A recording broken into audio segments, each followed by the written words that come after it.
Let's have a quick recap of all the physical methods of sterilization which we have seen in the previous video. First is dry heat. The types include flaming and the agents for which used: inoculating loop or wire, tip of forceps and searing spatulas. Next is hot air oven. This is used for sterilizing glassware, all glass syringes, sharp instruments, liquid paraffin, dusting powder, fats and grease. Next method is moist heat. This is further of 4 types: below 100 degrees Celsius, at 100 degrees Celsius, steam at atmospheric pressure and steam under pressure. Below 100 degrees Celsius, first is pasteurization. This is done for sterilizing milk. Next is inspissation for Lowenstein-Jensen medium and Loeffler serum slope. Vaccine baths for vaccines and sera. 100 degrees Celsius, first is boiling. This is used for sterilizing materials used for domestic appliances, baby bottle, teats and caps. Second is tyndallization for sterilizing media containing sugars or gelatin. Steam at atmospheric pressure using steam sterilizers, Koch or Arnold steamer. This is used for sterilizing culture media sensitive to higher temperature. Steam under pressure, autoclave is used. It is of 2 types: gravity displacement type and high vacuum type. Used for sterilizing hospital linen, instruments, laboratory ware, culture media and pharmaceutical products. Next is filtration. Here sintered glass filters are used, which are of 3 types: asbestos filters, candle filters and membrane filters. These are used for water purification and analysis, sterilization and sterility testing of liquids, and for sterilizing solutions for parenteral use. So important among these is, one is hot air oven and autoclave. These 2 are very important and we have seen them in detail. Next method is cold sterilization. This is done by using radiation, which can be either ionizing radiation or non-ionizing. Ionizing include X-rays, gamma rays and cosmic rays. These are used for sterilizing plastics, syringes, swabs, catheters, oils, grease, and for industrial use like animal feeds, fabric and metal foils. Non-ionizing radiation include infrared rays and ultraviolet rays. These are used for sterilizing mass pre-packed like plastic syringes and catheters, and for sterilizing laboratory cabinets and closed chambers. So all these are physical methods of sterilization. Next, in this video, we will be seeing in detail about the liquid chemical sterilizing agents, for which glutaraldehyde, orthophthaldehyde, peracetic acid, hydrogen peroxide and hypochlorous acid, these are mainly used. And the things sterilized are cytoscopes, endoscopes, tubings and metal instruments. So all these we will see in this video in detail. For more details about the physical methods of sterilization, watch the part 1 of video. It is the previous video, for which the link is also provided in the description. Let's now see the chemical agents used for sterilization. Many of them are used as antiseptics and disinfectants. First is alcohols. Mainly used alcohols are ethanol and isopropyl alcohol. These are used as skin antiseptics at concentration of 60 to 90% in water. Isopropyl alcohol is preferred because it is a better fat solvent, it is more bactericidal and less volatile. And the use of alcohols is in disinfection of clinical thermometers. Next alcohol is methyl alcohol, also called as methanol. This is effective against fungal spores. This is used in cleaning cabinets and incubators. Second is aldehydes. Formaldehyde as aqueous solution, it is bactericidal, sporicidal and virucidal. It is used in aqueous solution to preserve anatomical specimens and to destroy the anthrax spores in hair and wool. 10% formalin containing 0.5% sodium tetraborate is used to sterilize clean metal instruments. And formaldehyde as gas is used for sterilizing instruments, heat sensitive catheters, fumigating wards, isolation rooms and laboratories. Next, orthophthaldehyde. This has bactericidal activity. As it is quick, effective and safe, this is used for cleansing endoscopes between the patients. Next is glutaraldehyde. It is effective against tubercle bacilli, that is Mycobacterium tuberculosis, fungi and also viruses. It is used to sterilize cystoscopes, bronchoscopes, rubber anesthetic tubes, plastic endotracheal tubes and polythene tubing.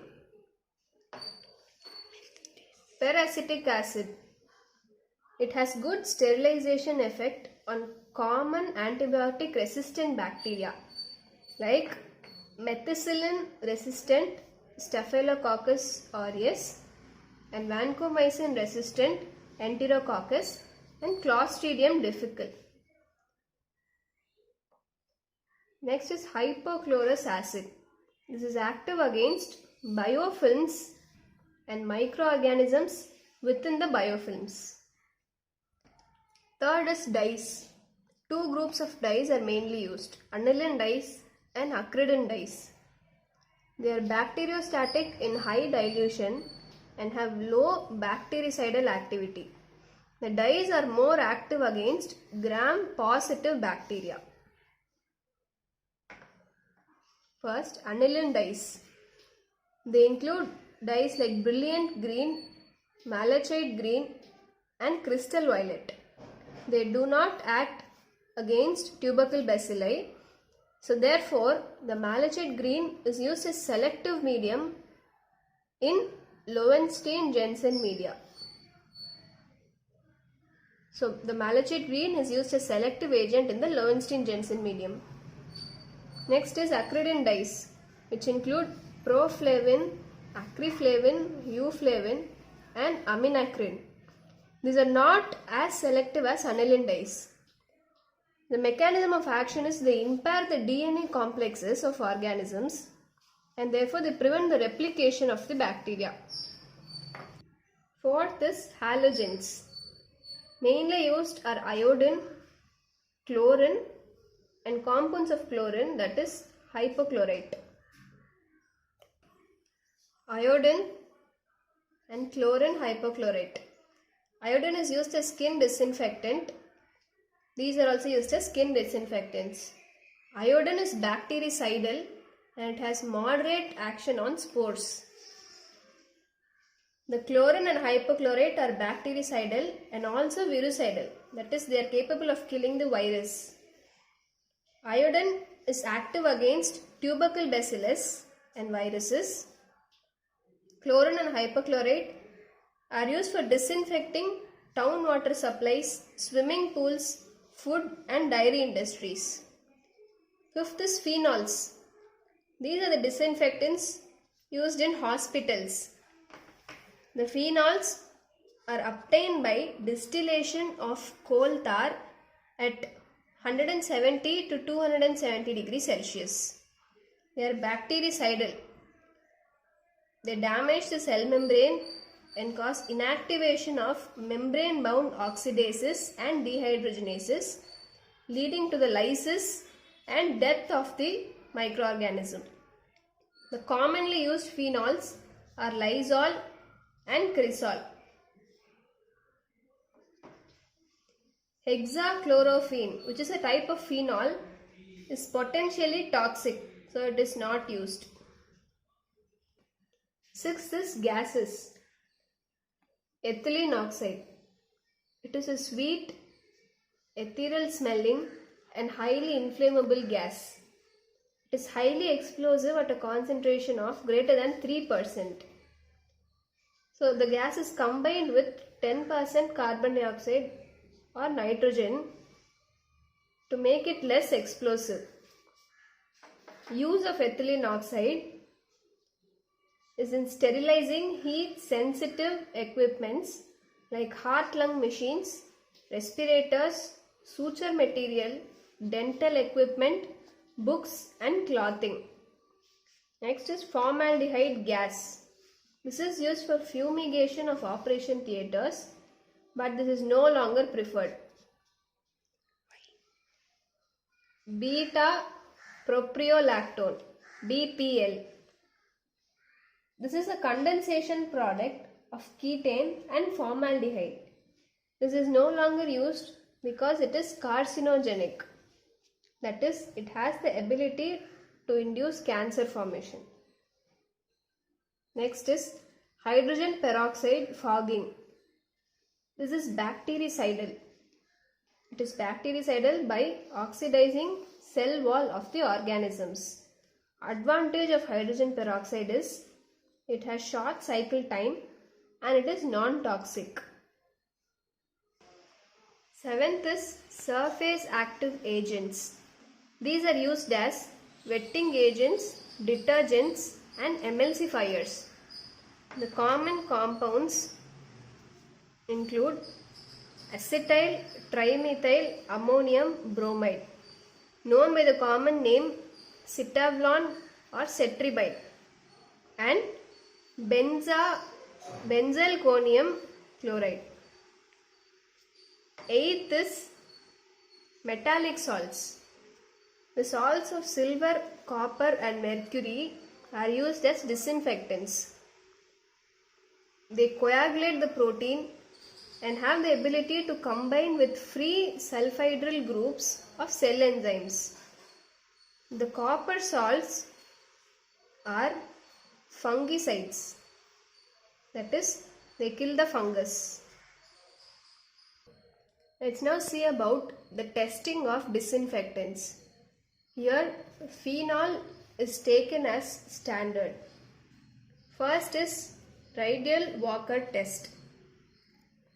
It is the ratio of dilution of any disinfectant that kills a microorganism to the dilution of phenol which kills the microorganism in same time under identical conditions. This is expressed as phenol coefficient. It does not take into account the presence of organic matter. Next is Chick-Martin test. The disinfectant acts in the presence of organic matter, that is dried yeast or feces. But this is not entirely satisfactory. So for practical purposes, third test, that is Kelsey-Sykes, also called as in-use test, is performed.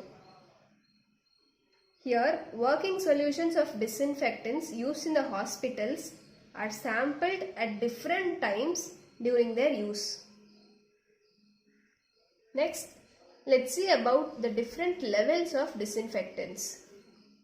First is high level disinfectant, second is intermediate level disinfectant, and third is low level disinfectant. The high level disinfectant are the ones that kill all the microbial pathogens except large number of spores. Intermediate level disinfectants are those which kill all the microbial pathogens including mycobacteria and non-enveloped viruses except the spores. Low level disinfectants kill only the vegetative bacteria, fungi and lipid enveloped viruses. The high level disinfectant may have activity against small number of spores if the contact time is increased. Examples of high level disinfectants include glutaraldehyde and hydrogen peroxide. Examples of intermediate level disinfectant are alcohol, phenolic compounds and iodophores. Examples of low level disinfectants include quaternary ammonium compounds. Topic we'll be seeing is sterilization and disinfection in a healthcare setting. For this, the Spalding's classification is used. This classifies the devices used on the patient. It determines the type of method selected for disinfection or sterilization. So there are three types of items: critical items, semi-critical items and non-critical items. Critical items are those which enter the sterile tissue or the vascular system and they pose a high risk of infection. Semi-critical items are those which come in contact with the mucous membranes and non-intact skin. Non-critical items are those which come in contact with the intact skin but not mucous membranes. The critical items include surgical instruments, cardiac catheters and implants, etc. Semi-critical items include endoscopes, bronchoscopes and thermometers, BP cuffs used for neonates. Non-critical items include bedpans, blood pressure cuffs, bed rails, bedside tables, etc. So the critical items are sterilized by autoclave if they are heat stable, or ethylene oxide and hydrogen peroxide gas if they are heat sensitive. The semi-critical items like endoscopes and bronchoscopes require high level disinfectants. Most commonly glutaraldehyde is used. For thermometers and BP cuffs for neonates, they require intermediate level disinfectants like alcohol. The non-critical items are treated with low level disinfectants, that is quaternary ammonium compounds. Lastly, there is a new method of sterilization of heat sensitive articles. This method is called plasma sterilization. A radio frequency energy is applied to create an electromagnetic field. Into this, hydrogen peroxide vapors are introduced which generate a state of plasma containing free radicals of hydrogen and oxygen. So this state renders the articles sterile by denaturing all the microorganisms. This is used for sterilizing arthroscopes and urethroscopes. So that is all about sterilization and disinfection. Thank you.